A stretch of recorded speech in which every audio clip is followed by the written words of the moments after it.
अफगानिस्तान में तालिबान का कब्जा हो चुका है और इस देश से अमेरिकी सेना की वापसी भी हो गई है। अब कुख्यात आतंकी संगठन अलकायदा ने तालिबान को बधाई दी है।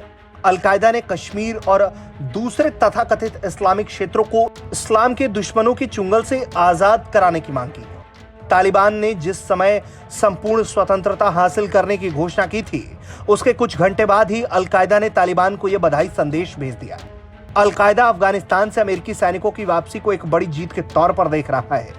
इस संगठन ने इसके साथ ही फिलिस्तीन, कश्मीर, लेवंत, सोमालिया और यमन को भी आजाद कराने की बात कही है।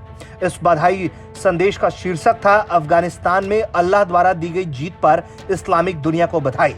इस संदेश में अलकायदा ने लिखा था, अल्लाह कश्मीर, सोमालिया, लेवंत, यमन और अन्य इस्लामी भूमि को इस्लाम के दुश्मनों के चुंगल से मुक्त कराए। अल्लाह दुनिया भर में मुस्लिम कैदियों को आजादी प्रदान करे।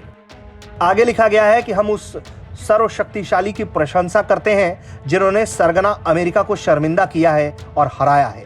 हम अमेरिका की रीढ़ तोड़ में उसकी वैश्विक छवि को खराब करने और अफगानिस्तान की इस्लामिक जमीन से पराजित कर खदेड़ने के लिए सर्वशक्तिमान की तारीफ करते हैं। इस संदेश में लिखा गया था कि अफगानिस्तान की धरती साम्राज्यों के लिए कब्रगाह बन गई है और ये जमीन इस्लाम के लिए हमेशा ही अजय किला है। अमेरिका के हार के साथ ही ये तीसरी बार है जब अफगानिस्तान ने 2 सदियों के बीच सफलतापूर्वक 3 बार साम्राज्यवादी ताकतों को हराया है। अमेरिका की हार दुनिया भर में सताए गए लोगों के लिए प्रेरणा है, ऐसा कहना है आतंकवादी संगठन अलकायदा का। अलकायदा ने अपने संदेश में यह भी लिखा है, ये सभी घटनाक्रम साबित करते हैं कि जिहाद के द्वारा ही जीत हासिल की जा सकती है। अगले संघर्ष के लिए तैयार होने का भी वक्त आ चुका है, इसका भी ऐलान अलकायदा की तरफ से हो चुका है। अफगानिस्तान में अमेरिका और नाटो की पराजय पर तालिबान का कहना है कि पश्चिमी दबदबे और इस्लामी भूमि पर सैन्य कब्जे के काले युग का ये अंत के शुरुआत हो चुका है। 15 अगस्त को तालिबान ने काबुल पर कब्जा किया था।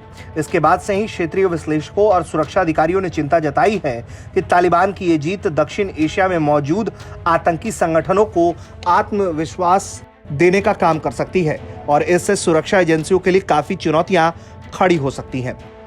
हाल ही में भारत की अध्यक्षता में एक प्रस्ताव भी पारित किया गया जिसमें मांग की गई है कि तालिबान के आने के बाद अफगानिस्तान की धरती को किसी भी आतंक की पनाह के लिए इस्तेमाल नहीं किया जाएगा और न ही अफगानिस्तान की धरती को किसी दुश्मन को धमकाने के लिए इस्तेमाल किया जाएगा। ब्यूरो रिपोर्ट, भारत तक।